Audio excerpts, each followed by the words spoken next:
দক্ষিণ গোলাঘাট শিক্ষাখণ্ডৰ পাঞ্জান মণ্ডল সমল কেন্দ্ৰৰ অন্তৰ্গত বিদ্যাপীঠ প্ৰাথমিক বিদ্যালয়ৰ পঞ্চম শ্ৰেণীৰ ছাত্ৰ ছাত্ৰীৰ বিদায় সভাৰ লগত সংগতি ৰাখি সম্বৰ্ধনা অনুষ্ঠান 1981 চনত স্থাপিত হোৱা বিদ্যালয়খনৰ প্ৰতিষ্ঠাপক শিক্ষক প্ৰয়াত অমিয় কুমাৰ নাথৰ পৰিয়াল প্ৰতিষ্ঠাপক পৰিচালনা সমিতিৰ সভাপতি প্ৰয়াত ধৰণী পাটগিৰিৰ পৰিয়ালৰ লগতে যিসকল স্কুলখনৰ সৰ্বাংগীন উন্নতিৰ বাবে বিদ্যালয়ৰ দায়িত্ব পালন কৰি অহা আৰু বিশিষ্ট অভিভাৱকসকলক সম্বৰ্ধনা জনায়।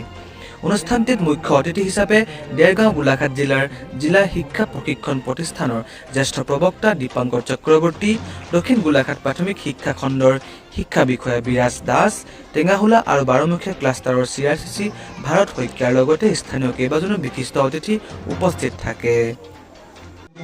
মই গোলাঘাট এয়াৰটোৰ পৰা আহি পেলাই এইখন স্কুললৈ আহিলোঁ যে এইখন বিদ্যালয়ৰ সন্মানীয় শিক্ষাগুৰুসকলে মোক যথেষ্ট মৰম কৰে, সিহঁতে মাতিছিলে। মই আহিলোঁ, আহি গেটৰ পৰাই যিখিনি দৃশ্য দেখিলোঁ, সঁচাকৈ ছাত্ৰ ছাত্ৰীসকলক এই বিদ্যালয়ৰ শিক্ষাগুৰুসকলে খুব সুন্দৰ শিক্ষা দিছে। তেওঁলোকৰ যিখিনি শৃংখলাবদ্ধ তেখেতসকলৰ কাৰ্যসূচী সঁচাকৈ অভিভূত আৰু মই আপ্লুত। আৰু এয়াই সূচাইছে যে একেবাৰে ভিতৰুৱা অঞ্চলৰ প্ৰায় সীমান্ত অঞ্চলৰ এখন বিদ্যালয় ইমান সুন্দৰকৈ ছাত্ৰ ছাত্ৰীসকলে পাঠদান কৰাৰ ক্ষেত্ৰত আগবাঢ়ি গৈছে। তেওঁলোকৰ ব্যৱহাৰতেই কয়, মানুহে কয় নে আপোনাৰ ব্যৱহাৰ আপোনাৰ পৰিচয়, ছাত্ৰ ছাত্ৰীসকলৰ ব্যৱহাৰেই কয় যে এইখন বিদ্যালয়ৰ শিক্ষাগুৰুসকলে সুন্দৰ তেওঁলোকে গুণগত শিক্ষা, মূল্যবোধ শিক্ষা, নীতি শিক্ষা, নৈতিক শিক্ষা সকলোখিনি তেওঁলোকে দিব পাৰিছে। আৰু মই ভাবোঁ যে মই এজন দায়িত্বৰ ফেকাল্টি হিচাপে ভাবোঁ যে তেখেতক সফল হৈছে।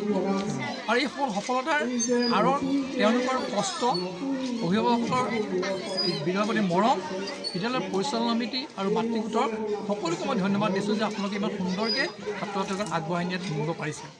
দ্বিতীয় কথাটো হ'ল যে বিদ্যালয়খনৰ মই জন্মদিন দেখিলোঁ, আজি অগতানুগতিক এটা দৃশ্য দেখিলোঁ।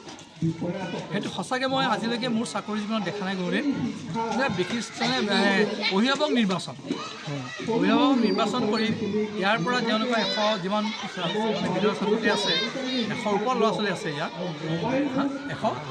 127 জন ল'ৰা ছোৱালী আছে। 127টা ল'ৰা ছোৱালীৰ ভিতৰত তেওঁ বিশিষ্ট অভিভাৱক নিৰ্বাচন কৰিছে। মই ভাবিছোঁ কেনেকৈ নিৰ্বাচন কৰিলে, ক্ৰাইটেৰিয়া কি?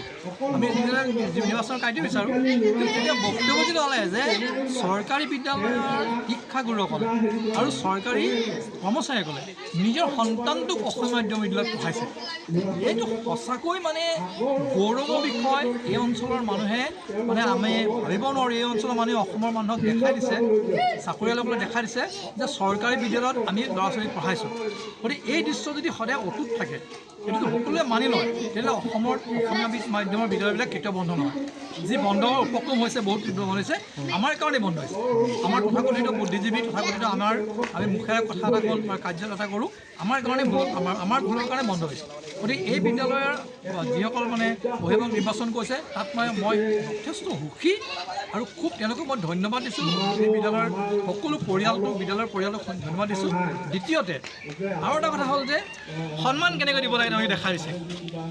এইখন বিদ্যালয়ৰ জন্মলগ্নৰ পৰাই যিসকলৰ ত্যাগৰ বিনিময়ত তেখেতে এই সংসাৰ ত্যাগ কৰি গুচি গ'ল, পৃথিৱীৰ পৰা গুচি গ'ল, তেওঁলোকৰ পৰিয়ালক মাতি আনি যি সন্মান দিলে আৰু বিদ্যালয়ৰ বৰ্তমান জীৱিত অৱস্থাত থকা যিসকল ব্যক্তি বিদ্যালয়খন জন্মলগ্নৰ পৰা লাগিছে কষ্ট কৰি, তেওঁলোকক যি সন্মান দিলে সেই সঁচাকৈ আনন্দিত, অভিভূত। গতিকে আৰু এইখন স্কুলৰ বিদ্যালয়ে তেখেতসকলে গতানুগতিকভাৱে যিখিনি তেওঁলোকৰ বৃত্তি পৰীক্ষা দিয়া ল'ৰা ছোৱালীখিনিক এই পুৰস্কাৰ দিছে। গতিকে মই ভাবোঁ যে এনে এখন বিদ্যালয়ে আৰু আগবাঢ়ি যাব, গুণগত শিক্ষাৰ ক্ষেত্ৰত যথেষ্ট ভাল হৈছে। আৰু মই এটা ভাল লাগিছে, শিক্ষকসকল ভাল। মই বিনম্ৰ অনুৰোধ ৰাইজলৈ যে আপোনালোকে এনে বিদ্যালয়ত দিয়ক যি বিদ্যালয়ৰ শিক্ষাগুৰুসকল আপোনাৰ চৰকাৰীভাৱে প্ৰশিক্ষণপ্ৰাপ্ত শিক্ষক আছে। ল'ৰা ছোৱালী দিবলৈ আপুনি ভয় সংস্থাপন নকৰিব।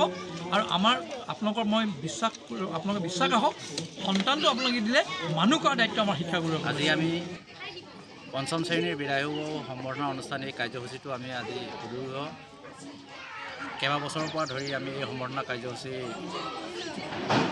জানজুৰি, নাচনপা, ধৰ্মপুৰ, 1 নং চালক পথাৰ, 2 নং চালক পথাৰ গাঁৱৰ যিসকল গণ্যমান্য ব্যক্তিসকলে এই বিদ্যালয়খন প্ৰতিষ্ঠা কৰিলে, সেইসকলক সম্বৰ্ধনা জনাবলৈ আমি আজি কেইবাবছৰ ধৰি চেষ্টা কৰি আছিলোঁ। আজি আহি আমি এই অনুষ্ঠানটো পাতিবলৈ সক্ষম হ'লোঁ।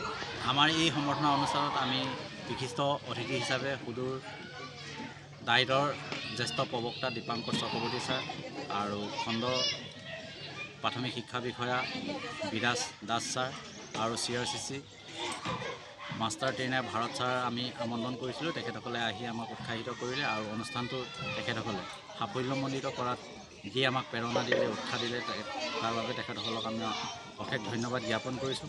আৰু চাৰিওখন গাঁৱৰ অভিভাৱকসকল আহি যি আমাক উৎসাহিত কৰিলে, প্ৰেৰণা দিলে, তাৰ বাবে আমি অশেষ তেখেতসকলকো ধন্যবাদ জ্ঞাপন কৰিছোঁ। আৰু এই অনুষ্ঠানটো পাতি ভাবিছোঁ যে অনাগত দিনত এই বিদ্যালয়খন অসমৰ ভিতৰতে এখন জাকত জিলিকা অনুষ্ঠান হ'ব বুলি আশা কৰিছোঁ। আৰু এই বিদ্যালয়খনত সেইসকল ছাত্ৰ ছাত্ৰীও পঢ়িছে যিটো সময়ত সভাই সমিতিয়ে চৰকাৰৰ পৰা আহি থাকে, কৈ থাকে যে চৰকাৰী বিদ্যালয়ৰ শিক্ষকৰ ছাত্ৰ ছাত্ৰী, চৰকাৰী কৰ্মচাৰীৰ পুত্ৰ সন্তানক চৰকাৰী বিদ্যালয়ত নপঢ়ুৱায়, কিন্তু ইয়াত দেখিবলৈ তাৰ ব্যতিক্ৰমী। এই বিদ্যালয়ত যিজন প্ৰধান শিক্ষক পুতুল চুতীয়া, তেখেতৰ সন্তান এই বিদ্যালয়তে পঢ়িছে। আৰু এই বিদ্যালয়ৰ সহকাৰী শিক্ষয়িত্ৰী অঞ্জলি ৰাভা বাইদেউ, তেখেতৰ কন্যাও এই বিদ্যালয়তে আছে। আৰু এই জানজুৰি নাচনপাৰা গাঁৱৰ গাঁওবুঢ়া খগেশ্বৰ ৰাভা, তেখেতৰ সন্তানো এই বিদ্যালয়তে পঢ়িছে। আৰু কাষতে লাগি থকা আমাৰ চালুকপথাৰ তিনিআলি জনজাতি মধ্য ইংৰাজী বিদ্যালয়ৰ সহকাৰী শিক্ষক ধৰণী নাথ ছাৰ, তপন কুমাৰ মেধি ছাৰৰ পুত্ৰও এই বিদ্যালয়তে আমাৰ পঢ়িছে। আৰু কাষতে লাগি থকা চালুকপথাৰ জনজাতি প্ৰাথমিক বিদ্যালয়ৰ সহকাৰী শিক্ষক পোনা পাটগিৰি, তেখেতৰো কন্যা আমাৰ এই বিদ্যালয়ত পঢ়িছে। আমি আনন্দিত